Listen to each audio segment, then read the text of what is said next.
Saya prihatin ya karena Kementerian PDT ini seperti yang saya katakan lalu masih seakan-akan di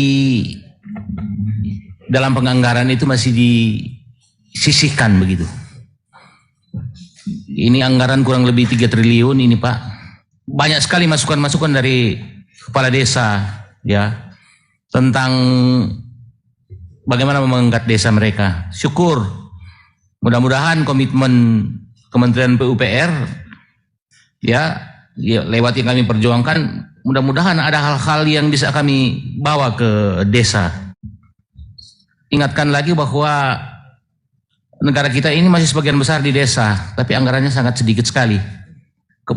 Belum lagi itu anggaran yang sekecil itu, dana pendamping desa itu minta ampun Pak, anak buah Bapak itu.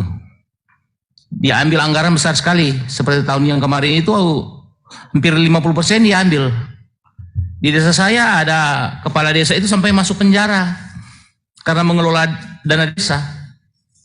Kemudian peran pendamping desa sebenarnya seperti apa? Kok kenapa sampai ada hukum tuh kepala desa itu masuk penjara?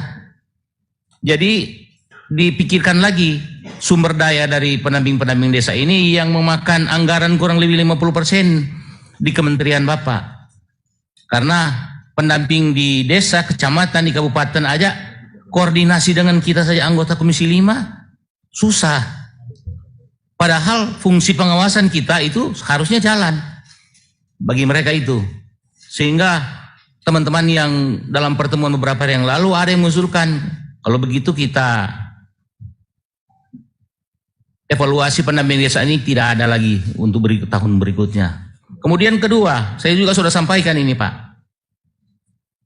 Ya, dengan anggaran sekecil ini, sementara para kepala desa kita itu bekerja 1 kali 24 jam, kepala desa. Mereka yang berhadapan hari-hari jam menit dengan masyarakat. Jam 3 subuh kalau ada terjadi sesuatu di kampung yang dicari itu kepala desa dan perangkat desanya. Sehingga mungkin kita Komisi 5 itu bersepakat kalau kementerian ini masih diperlukan untuk tahun-tahun berikutnya, ya monggo kita kasih anggaran yang baik. Kita kasih tunjangan yang lebih bagus buat para kepala desa dan perangkatnya.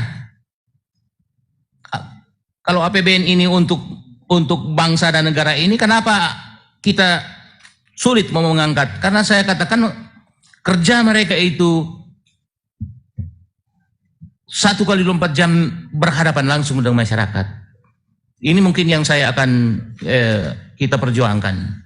Kemudian masalah dana desa Pak. Sekarang masih polemik dana desanya itu yang 11%. Ya. Katanya karena saya belum lama balik dari daerah, ada pertemuan pada Kadis itu mempersoalkan itu karena seperti untuk duka itu. Bisa ambil dari 11% itu. Tapi seperti apa mereka mau bagi itu? Apakah karena jumlah orang yang mau mati di satu desa itu mereka nggak tahu. Sehingga mau dikasih ini, anggaran berikutnya sudah tidak ada, terjadi masalah di desa. Karena menurut mereka juklak itu nggak cun sama aturannya. Juklak tentang 11% itu. Sehingga saya minta ke depan kita masukkan anggaran tambahan tunjangan untuk kepala desa dan perangkat desa. Apalagi kalau nantinya pendamping desa nggak ada lagi, kita kasih aja ke mereka, ke kepala desa dan perangkat desa. Kemudian para kepala desa ini mau kerja apa dia dengan anggaran yang sekecil itu? Sehingga memang kita butuh care, butuh perhatian untuk para kepala desa dan perangkatnya. Kalau anggaran yang seperti itu, Pak Ketua Komisi, kita mungkin pikirkan lagi. Memang itu hak prerogatif Presiden. Tapi kita usulkan kalau cuma dengan anggaran 3 triliun untuk mengangkat desa, apalagi ada merek tertinggalnya di belakang, kita bubarin aja ini kementerian ini. Buat apa? Saya iri sekali dengan daerah-daerah yang, mohon maaf, ada otonomi khusus. udah kaya dan lain sebagainya, tapi dana otsusnya itu minta ampun. Kayak DKI Jakarta, sebenarnya otsusnya di mana? Karena ada APBN langsung yang mengelola ibu kota ini. Ya, Pak Soekarno kan pernah bilang, untuk membangun satu negara yang besar seperti Indonesia itu, kita harus membangunnya dari bawah, dari desa. Apalagi dulu kita masih terkenal dengan Indonesianya itu 80% lebih masyarakat kita masih tinggal di desa. Bisa dipersingkat? Ya. Kira-kira itu jadi perhatian kita untuk anggaran desa berikutnya. Oke, makasih Ketua, makasih Pak Menteri dan jajaran. Kaitannya juga dengan dana desa. Ada masih banyak mandatori yang memberatkan kepala desa, Pak. Sehingga kepala desa itu tidak punya otoritas yang kuat dalam rangka untuk menyelesaikan persoalan-persoalan yang ada di desa. Itu yang pertama. Yang kedua, kaitannya dengan kesejahteraan kepala desa dan juga perangkat-perangkatnya. Di dapil saya, Pak, banyak kepala-kepala desa itu bersangkutan dengan hukum. Alasannya sebenarnya kan begini, ketika kepala desa terpilih, tentu biaya sosialnya tinggi, Pak. Dengan take home pay itu barangkali sekitar 4-5 juta yang dia terima. Nah, sementara banyak sekali di situ kebutuhan-kebutuhan sosial, hajatan dan lain sebagainya. Ini praktis mereka mungkin tidak ada yang mereka bisa bawa pulang. Apa kemudian alhasilnya? Dampak buruknya adalah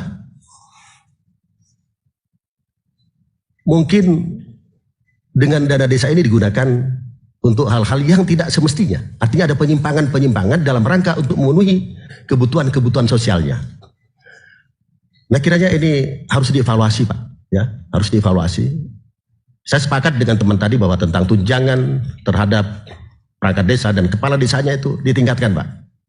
Karena kita tidak ingin mereka-mereka yang bekerja untuk masyarakat kemudian terjebak di sisi hukum. Ada banyak hari ini di dapil saya, walaupun penyelesaiannya adalah melalui pembinaan, sehingga saya mendengar ada beberapa yang harus mengembalikan karena dana desanya terpakai, baik secara sengaja maupun tidak sengaja. Ada 300 juta, 400 juta. Artinya apa? Kinerja kita harus evaluasi benar dan dicarikan strategi jalan keluar sehingga kepala desa yang bekerja untuk rakyat ini tidak tersangkut masalah hukum. Pertama kali adalah mengenai dana desa. Saya harapkan bahwa dana desa ini diberi batas standar di bawah. Jangan seperti sekarang ini ada di antara desa yang hanya dapat 700 juta. Kemudian yang di atas ya nggak tertinggal. Jadi saya harapkan bahwa dana desa ini minimal ini 1 miliar satu desa. Kemudian di atasnya kita kasih juga batasan apa dia 2 miliar atau tidak sampai di situ. Kemudian semua pemotongan-pemotongan, pemelotan seperti sekarang ini, baik dia untuk tahanan pangan, baik dia untuk COVID-19, baik dia untuk BLT, kita hapuskan. Kemudian untuk penggunaan kita evaluasi. Jangan 30-an penggunaan kita masukkan di situ. Sehingga persis kayak kita kebuang pasir di tengah laut. Nggak kelihatan. Kalau dia banyak, maka hasilnya Bapak akan kelihatan, Pak. 5 tahun yang akan datang, desa-desa itu sudah menunjukkan satu kemajuan-kemajuan destinasi ini. Karena yang kita float dari dana desa itu banyak. Andai kata untuk infrastruktur, kita kasih di situ 300 juta, kelihatan.